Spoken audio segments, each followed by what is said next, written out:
ఏలూరు జిల్లాలో నిర్వహించిన press meet లో బోడిగూడెం, మంగపేట, దేవిపేట గ్రామాల్లో కొయ్యలగూడెం ఆయుధ డిపో భూ సేకరణపై ఎంపీ చేసిన వ్యాఖ్యలు అవాస్తవమని సిపిఎం జిల్లా కార్యదర్శి ఏ రవి తీవ్రంగా విమర్శించారు. 90% ప్రజలు భూసేకరణకు అంగీకరించారని, ధర్నాలు బయట వ్యక్తులే చేస్తున్నారని చెప్పడం వాస్తవాలకు విరుద్ధమని ఆయన పేర్కొన్నారు.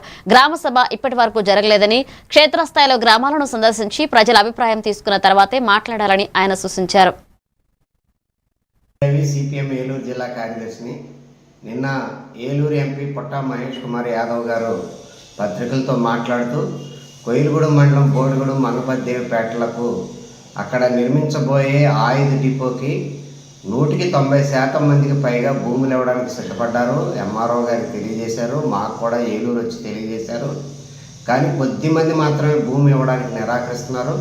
అందుకని వాళ్లే కావాలని రెచ్చగొట్టి అక్కడ ఉద్యమాలు చేయిస్తూ ఉన్నారని చెప్పేసి ఆయన పత్రికల వారికి తెలియజేశారు. అంతేకాదు, ఇటీవల కలెక్టర్ ఆఫీస్ దగ్గర జరిగిన ధర్నాలు కూడా దెందులూరు, నూజివీడు, ఇతర ఏలూరు ప్రాంతాలకు సంబంధించిన వాళ్లే ఆ ధర్నాన్ని నిర్వహించారు తప్ప కొయ్యలగూడెం మండలానికి సంబంధించిన ప్రజానీకం కాదని చెప్పే ఒక అవాస్తవాలను కూడా చెప్పే ప్రయత్నం చేశారు.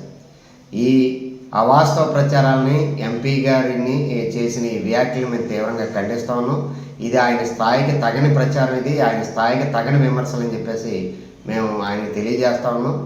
వాస్తవంగా బోడిగూడెం, మంగపతి, దేవిపేటలో ఆయుధ డిపో నిర్మించాలని అనుకుంటే 2013 భూసేకరణ చట్ట ప్రకారంగా అక్కడ గ్రామ సభలు జరపాలి.